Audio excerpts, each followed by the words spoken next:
My dear children, welcome to yet another fascinating video of English literature brought to you by Pratik sir. Well, we saw that the last chapter of English literature was The Black Beauty, and it was the story of a horse.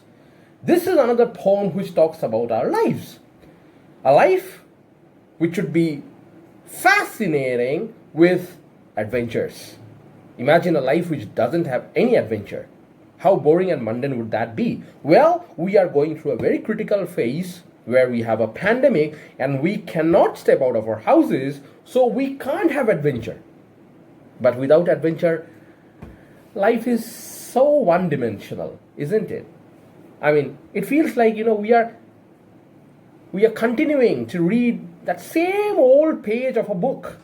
And it seems that the page never turns or the lesson never proceeds. That has how our life has become due to this pandemic.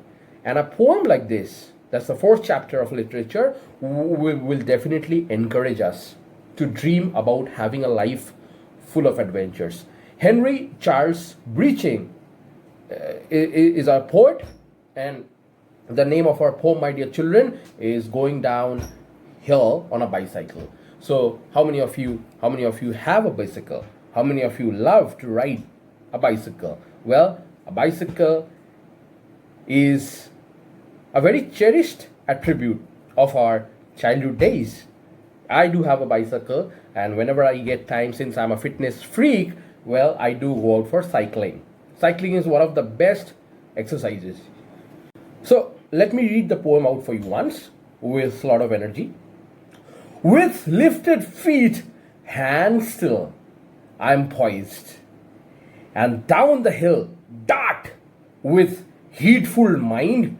The air goes by in a wind, swifter and yet more swift, till the heart with a mighty lift makes the lungs laugh, the throat cry, "Oh bird, see, see bird, I fly." Is this your joy? Oh bird, then I, though a boy, for a golden moment share your featherly life in air. Say heart, is there aught like this in a world this is full of bliss?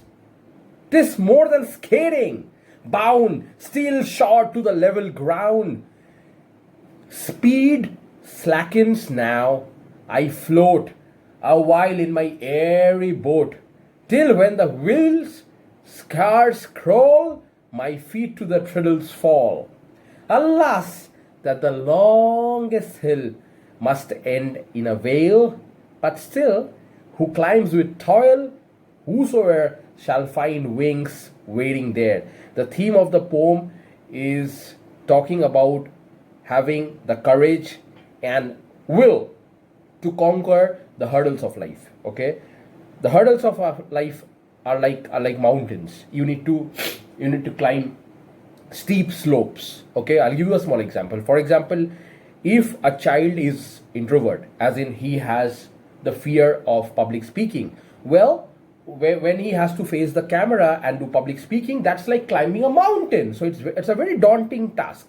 But when you ride a bicycle, okay, so it's like facing a challenge, okay, where you forget about everything else and just dart. Dart means to travel very quickly downhill, right? So we are coming down the slope, and while you're coming down the slope in a bicycle, the air is the static version. Okay, you can feel the air. Okay, so it's like very cool and rejuvenating. But when it becomes the wind, the force increases, the pressure increases. So when you're going down, your hair flows back, okay, and your eyes just, it closes almost literally because of the pressure of the air. So the poet here is sharing the experience of going downhill, okay, darting downhill like a bird. It seems as if an eagle is swooping down from the sky to catch its prey.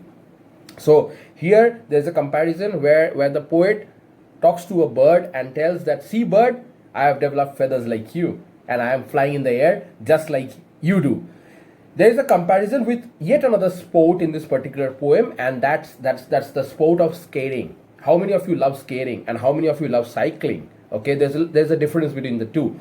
When you are cycling downhill, okay, so you are actually taking a lot of challenge to do something unexpected. But when you skate, Well, those heavy skates bind you to the earth and you can never fly. Okay, so here the poet has given us a viewpoint, and that viewpoint is that skating ties you to the ground. It doesn't make you free. It's not a sport form which gives you freedom. But cycling, especially cycling down a hill, is a completely different experience altogether because it sets your heart and mind free.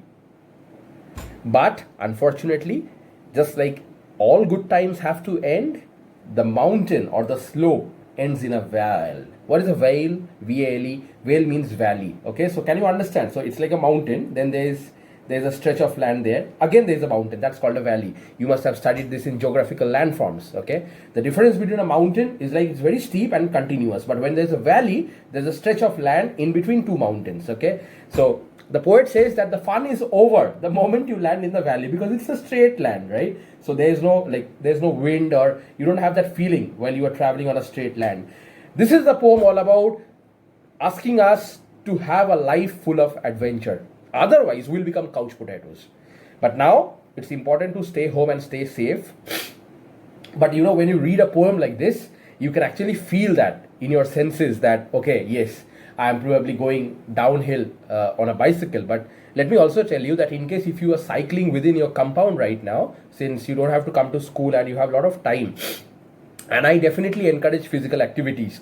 So please try to wear a headgear and definitely your mask, okay, when you are stepping out from your home to ride a bicycle. Cycling is one of my favorite physical activities, and I do it even now when I stay in Bangalore. So in the evening when I'm done with school, I either hit the gym or I go for cycling. It's one of the best forms of exercises. So this poem talks a lot about fitness, the importance of cycling, not only for physical health, but also for having a different kind of experience. On that note, I'd like to say goodbye to all of you. Please read the poem once. It's not a very difficult poem. So it talks about life and the encouragement which is required to have a life full of adventure, my dear children. On that note, I'll stop. And I'll share the notes and question answers very soon with you. Until then, take care, stay home, stay safe. God bless you.